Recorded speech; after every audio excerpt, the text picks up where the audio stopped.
नमस्कार, मेरा नाम है निवेदिता शांडिल्य और आप देख रहे हैं मॉलिटिक्स। ये खबर सुनिए। मुरादाबाद में बजरंग दल का जिला अध्यक्ष मोनू विश्नोई गिरफ्तार हुआ है गौ हत्या के आरोप में। बजरंग दल का कार्यकर्ता और जिला अध्यक्ष गौ हत्या करते हुए कैसे पकड़ा जा सकता है? गोदी मीडिया, सरकार, प्रशासन, इन्होंने तो हिंदुओं के दिमाग में ये डाल रखा है कि गौ हत्या मुसलमान करते हैं। ये जो गौ रक्षक हैं बजरंग दल के, वो गौ हत्या क्यों कर रहे थे? तो आइए सबसे पहले हम ये पूरी खबर देख लेते हैं कि मुरादाबाद में आखिर हुआ क्या है। सबसे पहले 16 जनवरी को इन्होंने कांवड़ यात्रा का जो पथ है उसके ऊपर गाय काट करके कंकाल फेंका और मांस फेंके। इसके बाद से इन्होंने थाने पे जाकर बवाल किया, विरोध प्रदर्शन किया और कहा कि थानाध्यक्ष को हटाया जाए। इतना ही नहीं, इन्होंने ये भी कहा कि मकसूद नाम का जो आदमी है उसने ये गौ हत्या की है तो उसको भी गिरफ्तार किया जाए। हालांकि जब इनकी मांगे नहीं मानी गई तब इन्होंने दोबारा गौ हत्या की। जी हाँ, इन्होंने 28 जनवरी को दोबारा रास्ते में गाय काट करके फेंका, उसका मांस फेंका और फिर कहा कि ये मकसूद ने किया है, उसको गिरफ्तार करो और थानाध्यक्ष मिला हुआ है, इसके लिए थानाध्यक्ष को भी हटाया जाना चाहिए। इतना ही नहीं, इन्होंने ये गो मांस का ये पूरा वीडियो जो है वो एक्स यानी कि ट्विटर पे डाला और ट्विटर पे डाल करके फिर से यही मांग की कि थानाध्यक्ष मिला हुआ है, इलाके में गौ हत्या हो रही है, मुसलमान गौ हत्या कर रहे हैं, इसलिए उनके ऊपर कार्रवाई होनी चाहिए। दो बार एक ही जैसी घटनाएं 10 दिन के अंदर होती हैं, जिसके बाद से पुलिस का संदेह बढ़ जाता है। पुलिस जो है ढंग से जांच करना शुरू करती है और सबसे पहले मकसूद, जिसके ऊपर आरोप लग रहा था, उससे बात करती है। फिर धीरे धीरे इस पूरी घटना के तार खुलते हैं और पता चलता है कि इसमें बजरंग दल का गौरक्षक जिला अध्यक्ष मोनू विश्नोई मुख्य आरोपी है। उसी के कहने पर ये सारी चीजें हुई हैं, उसी के कहने पर इलाके में गौ हत्याएं हो रही हैं। अब आपके भी दिमाग में ये सवाल आ रहा होगा कि आखिर मोनू विश्नोई ये सब कर क्यों रहा था, किसके लिए कर रहा था? वो तो गौरक्षक था। दरअसल मोनू विश्नोई थानाध्यक्ष को हटवाना चाह रहा था।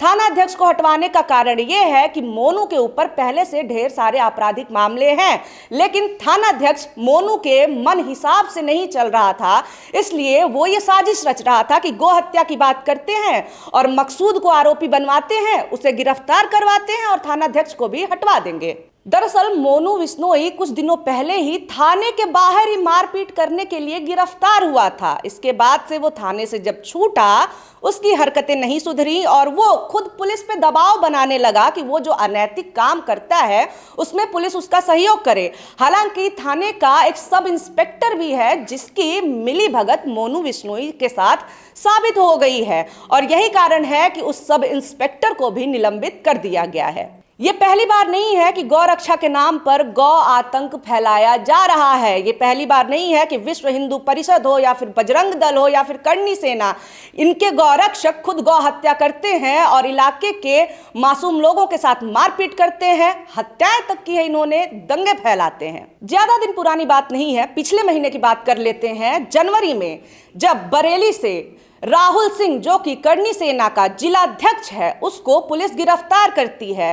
गिरफ्तारी का जुर्म है कि उसने गौ हत्या की है। राहुल सिंह खुद को प्राउड गौरक्षक कहा करता था। गौरक्षा के नाम पर इलाके में मारपीट करना, लोगों को धमकाना और खासतौर से मुसलमानों को टारगेट करना उसके लिए आम बात थी।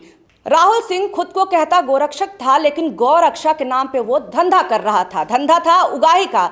दरअसल राहुल सिंह अपने लोगों के साथ मिलकर के पहले गाय कटवाता था, फिर इलाके के मुसलमानों के खेतों में फेंक देता था, उनके अवशेष फेंक देता था, कभी हड्डियां कभी मांस। ये करतूत करने के बाद से वो उन लोगों से कहता था हमें पैसे दो। जो लोग पैसे नहीं दे पाते थे उनके ऊपर गौ हत्या का आरोप लगा करके उन्हें धमकियां दी जाती थी, मारपीट किया जाता था, यहां तक कि कानूनी कार्रवाई तक की बात की जाती थी। गौरक्षा के नाम पर राहुल सिंह का ये उगाही का धंधा अच्छा खासा चल रहा था और मोनू विश्नोई की तरह ही इसे भी पुलिस का संरक्षण प्राप्त था।